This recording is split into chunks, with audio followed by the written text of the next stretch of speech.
Pak, apakah pendaftaran CASN Kemenak sudah dibuka? Sudah. Pendaftaran untuk CPNS atau CP3? CPNS. Berapa lama pendaftaran CPNS Kemenak? Pendaftaran CPNS Kemenak itu selama 14 hari, mulai dari 1 September sampai dengan 14 September 2024. Formasi apa saja yang ada di Kemenak? Banyak sekali, mulai dari guru itu macam-macam, ada guru akidah halak, guru fikih, guru ekonomi, guru biologi, guru fisika, dan lain-lain. Kemudian ada penyuluh agama, agamanya agama Kristen, agama Islam, Katolik, Buddha, Hindu juga ada di sana. Kemudian ada juga Barjas, pengelola barang dan jasa, perencana, analis SDM, dan lain-lain. Kemudian untuk pendaftaran CPNS ini melalui website atau aplikasi? Iya, melalui website ya, tentunya aplikasi ya. Aplikasinya berbasis web, itu bisa diakses di SSCASN BKN. Pak, ini banyak pertanyaan dari netizen ya teman-teman. Untuk pembuatan surat lamaran itu, apakah ditentukan font dan size-nya? Kalau untuk font enggak ya, font sama ukuran yang jelas itu hurufnya atau kalimat kata-katanya itu bisa dibaca dengan jelas gitu. Itu di sana boleh tulis tangan, boleh pakai dengan komputer. Untuk formatnya sendiri Formatnya sudah ada di lampiran pengumuman. Itu harus mengikuti format-format yang ada di pengumuman. Itu aja, lebih mudah, dan kita Kementerian Agama sudah menyediakan semua formatnya. Tinggal salin aja. Untuk surat lamaran menggunakan tanda tangan basah atau digital? Tangan basah aja. Kemudian masalah materai. Materai yang digunakan apakah materai atau e-materai? Sampai kemarin koordinasi dengan BKN kita masih menggunakan e-materai ya. Cuma e-materai ini banyak kendala sekarang, tapi sudah dikoordinasikan dengan BKN dan pihak-pihak yang terkait. Mudah-mudahan ke depannya sudah lancar. Jadi saat ini bagi yang masih kesulitan untuk ngantri e-materai ini karena kehabisan, jadi seperti apa Pak? Ditunggu aja, atau bisa melaksanakan pelamaran itu di waktu-waktu yang aksesnya, trafficnya sudah agak lengang gitu ya, seperti malam atau subuh, sambil tahajud juga bisa.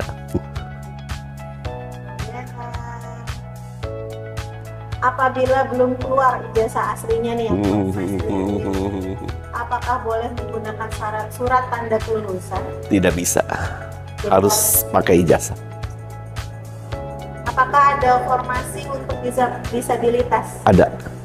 Ada, kita kalau di Jawa Barat sih sekitar 30-an lebih ya, ada 33 lah kalau nggak salah. Itu merata di semua formasi atau Tidak, formasi tertentu? tidak, formasi-formasi tertentu saja. Untuk guru, apakah harus ada akreditasi atau untuk serdik? Serdik ya, tidak ada. Tidak diperlukan serdik. Tidak ada afirmasi serdik, nggak ada. Nah, untuk keterangan sehat jasmani dan rohani menggunakan surat rekomendasi apa? Sehat jasmani dan rohani di sana kan ada formatnya, sudah dilampirkan ya di pengumuman. Itu aja, surat pernyataan itu aja diketik ulang. Kemudian itu semua pernyataan sudah ada di sana, mulai dari siap ditempatkan di seluruh satker Kementerian Agama, kemudian sehat keterangan bebas nafsa atau apa, itu sudah ada formatnya di pengumuman. Itu aja. Apabila alamat KTP dan tempat tinggal berbeda, mana yang dimasukkan? Pakai aja alamat domisili sekarang, tempat tinggal sekarang minimal ya sudah ditempati 3 bulan lah gitu. Berarti sudah dianggap menetap gitu. Perlu surat keterangan lain nggak untuk memberitahukan domisili itu? Tidak perlu lah, tidak perlu. Apakah di dokumen persyaratan harus dimasukkan akreditasi kampus? Ada, itu nanti diminta. Bagi perguruan tinggi dalam negeri itu diminta, khusus untuk formasi umum itu diminta akreditasi perguruan tinggi atau akreditasi program studi. Itu sebagai salah satu persyaratannya untuk formasi yang umum. Kalau untuk formasi cum laude itu kebetulan di kita tidak ada, di Kanwil Jawa Barat itu tidak ada. Kalau di satker lain mungkin ada gitu ya. Itu akreditasinya perguruan tingginya harus ada dan program studinya juga harus ada gitu. Tapi kalau untuk di kita, sekali lagi di Jawa Barat karena formasinya reguler, itu persyaratan akreditasinya itu boleh perguruan tinggi atau program studi. Nah, cuma yang harus yang harus diperhatikan itunya pada saat kelulusan ya, akreditasi perguruan tinggi atau akreditasi program studinya itu pada saat kelulusan gitu. Itu yang harus dilampirinya itu. Jadi jangan lulusnya tahun 2015 kemudian melampirkan program akreditasi perguruan tinggi atau program studinya itu 2024. Nah, itu tidak sesuai dengan pada saat kelulusan. Nah, itu yang harus hati-hati. Apakah yang tinggal di luar Jawa Barat boleh mengambil formasi Jawa Barat? Boleh, silahkan. Untuk pemilihan titik lokasi ujian, apakah sesuai formasi atau yang terdekat? Dipilih aja yang terdekat. Misal orang-orang Priangan Timur ya, itu pilihannya bisa Tasik atau Bandung. Kalau menurut saya pilih aja Tasik gitu ya. Pangandaran kan ke Tasik dekat, Ciamis ke Tasik dekat. Orang Tasik ya di Tasik aja, nggak usah ke Bandung. Tambah macet nanti Bandung kalau ke Bandung.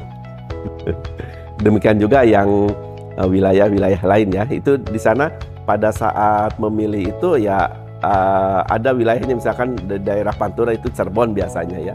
Daerah sana barat itu biasanya Karawang. Tapi karena saya bukan pelamar, jadi saya nggak bisa melihat lokasinya. Biasanya itu akan otomatis didekatkan oleh sistem di lokasi yang terdekat. Apakah sertif PPG dapat menambah nilai SKB? Tidak ada afirmasi. Berarti SKB memang sesuai kemampuan. Betul. Dari si peserta. Iya, betul. Untuk pemilihan kualifikasi pendidikan banyak yang bingung nih, seperti pendidikan bahasa Indonesia, apakah bisa disamakan dengan sastra Indonesia dan lainnya juga. Untuk itu, jadi misalkan nih kita itu nanti akan ditentukan oleh tim atau panitia seleksi administrasi ya. Tapi kalau saya sebagai pelamar, misalkan ya, saya sebagai pelamar, kemudian melihat kualifikasi saya itu tidak ada lagi di tempat yang lain yang persis sama, ya saya akan tetap melamar di formasi itu. Untuk nanti lulus atau tidak ya nanti gimana tim panitia seleksi saja gitu. Jadi sekali lagi kalau untuk pemilihan program kualifikasi pendidikan, tentunya kita harus sesuai dengan kualifikasi pendidikan yang sudah ada di pengumuman. Itu pasti, itu harus gitu. Nah, apabila ada yang ada tambah sedikit ya, seperti tadi bahasa Indonesia, pendidikan bahasa Indonesia, kemudian satu lagi ada pendidikan bahasa sastra dan bahasa Indonesia seperti itu. Itu nanti akan kita sidangkan, mungkin tim panitia seleksi yang akan menentukan apakah itu bisa bisa masuk atau tidak gitu. Biasanya tim seleksi itu akan membandingkan antara mata kuliahnya ya, sampai sejauh itulah. Mungkin saya nggak tahu nanti tim seleksi seperti apa panitianya gitu. Apakah setelah lulus penempatannya disesuaikan dengan domisili? Nah, untuk penempatan kita kan belum tahu nih rincian formasinya kan. Pokoknya Bapak dan Ibu daftar di Kanwil Kementerian Agama Provinsi Jawa Barat dan siap untuk ditempatkan di seluruh wilayah Jawa Barat. Nah, itu sesuai dengan surat pernyataan yang nanti ditandatangani. Jadi jangan sampai nanti menuntut, Pak saya kok ditempatkan di sini gitu. Saya balik nanya, Bapak dan Ibu kan sudah membuat surat pernyataan siap ditempatkan di seluruh satuan kerja Republik Indonesia gitu kan. Ya udah, laksanakan saja gitu. Kalau nggak sanggup ya dari sekarang aja nggak usah ikutan CPNS. Berarti untuk penempatannya nanti Iya, nanti ya. Setelah lulus baru ada rincian penempatannya ada di sana.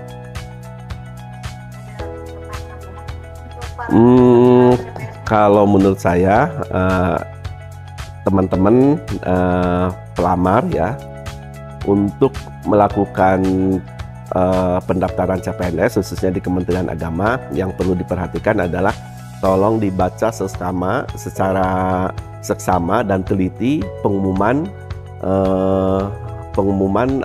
pengadaan CPNS di Kementerian Agama. Itu dibaca dengan baik ya, karena kalau kita tanpa membaca pengumuman itu mungkin nanti ada kesalahan teknis gitu ya pada saat kita menggunakan aplikasi seperti begini ya. Saya contoh, di sana ada persyaratan khusus, misalkan untuk penghulu. Nah, penghulu itu persyaratan khususnya dia harus beragama Islam, kemudian dia harus laki-laki gitu ya. Jangan sampai ada pelamar perempuan kualifikasinya pendidikannya masuk misalkan S1 Akhwal Asyasiyah gitu ya. Dia daftar di penghulu. Nah, karena dia nggak baca pengumuman, nah, padahal di situ di persyaratan khusus itu harus ada berjenis kelamin laki-laki gitu. Dia langsung aja daftar, main jebret aja gitu ya di aplikasi. Oh, ini ada yang sesuai dengan kualifikasi jabatannya penghulu. Nah, dia pilih penghulu ya, otomatis itu tidak akan kita terima, pasti akan kita tolak. Kemudian untuk misalkan pengawas JPH, jaminan produk halal gitu kan, itu dipersyaratkan agama Islam gitu ya. Mungkin teman-teman yang non muslim karena kualifikasinya udah cocok, dia langsung pilih itu gitu kan. Nah, dia nggak baca persyaratan khususnya di sana gitu ya. Di sana kan harus beragama Islam. Nah, itu akan tetap juga akan kita diskualifikasi gitu. Jadi bagi teman-teman yang melamar itu harap membaca teliti pengumumannya. Bagaimana pembukaan CASN Kemenak Jabar? Pembukaan CASN Kemenak Jabar itu mengikuti kita kepada pelaksanaan CASN secara terpusat di Kementerian Agama. Yang mana juga Kementerian Agama adalah melaksanakan sesuai dengan pengumuman dari BKN dan Permenpan. Jadi di Jawa Barat, Kanwil Kementerian Agama Provinsi Jawa Barat, kita melaksanakan pendaftaran sejak tanggal 1 September sampai kepada tanggal 14 September. Jadi pembukaannya melalui kepada situs SSCN ya, kemudian di login kepada pelaksanaan pendaftaran. Jumlah kuota formasi untuk Kemenak Jawa Barat? Untuk Kemenak Jawa Barat kita ada formasi 2.506 ya, pegawai CASN itu untuk para penyuluh, untuk para penghulu, untuk juga para administrator, para fungsional, dan tentu saja yang paling banyak adalah untuk para guru. Untuk jumlah pendaftar sendiri per tanggal 4 September belum? Sampai saat ini kita masih belum mendapatkan kepastiannya, tetapi secara nasional, secara umum sudah hampir 100 ribuan lebih yang mendaftar di Kementerian Agama. Nah, untuk formasi Jawa Barat tentu juga karena memang kita formasinya yang paling besar, kemungkinan pendaftar di Jawa Barat itu juga banyak kemungkinan. Nah, tapi sampai saat ini kita masih data akhirnya belum kita cek ya. Ada tips dan trik nggak Pak untuk mendaftar CASN di Kemenak Jawa Barat? Jadi bagi para pendaftar silahkan tentu pertama ya mereka harus masuk dulu kepada akun ya, akun pendaftaran, kemudian melihat formasi dengan detail, seteliti mungkin, jangan sampai nanti ada hal-hal yang pada akhirnya itu akan merugikan diri sendiri. Jadi lihat formasinya dengan sebenar-benarnya, seteliti-telitinya, kemudian dengan jurusan kita, baru nanti kita melaksanakan verifikasi, kemudian pendaftaran dan lain sebagainya, sehingga kita tidak nanti pas pendaftaran juga sudah terdelet ya, ini yang harus kita hindari. Jadi silahkan lihat formasinya, apakah lulusan kita atau ijazah kita itu cocoknya di mana, apakah di formasi gurunya guru mungkin mata pelajaran apa, kalau misalnya juga masuk di penghulu jurusan kita adalah jurusan apa, di penyuluh jurusan kita jurusan apa. Nah ini harus dilihat ya secara hati-hati oleh para pendaftar PASN ini. Pak, ada ucapan motivasi nggak untuk para pejuang CASN ini? Jadi untuk adik-adik semuanya ya, para pejuang CASN Kanwil Kementerian Agama Provinsi Jawa Barat, Bapak harapkan jangan patah semangat ya. Sejak awal kita harus punya optimisme yang tinggi untuk melaksanakan pendaftaran.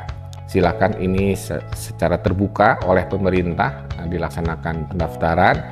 Nah, tentu memang kuotanya terbatas, kurang lebih untuk Provinsi Jawa Barat 2.500. Tetapi dengan optimisme, kemudian juga dengan persiapan yang baik, kemudian juga kita bersama-sama mohon doa dan dengan segala persiapan dari adik-adik, mudah-mudahan bisa masuk bergabung dengan kami di Kanwil Kementerian Agama Provinsi Jawa Barat.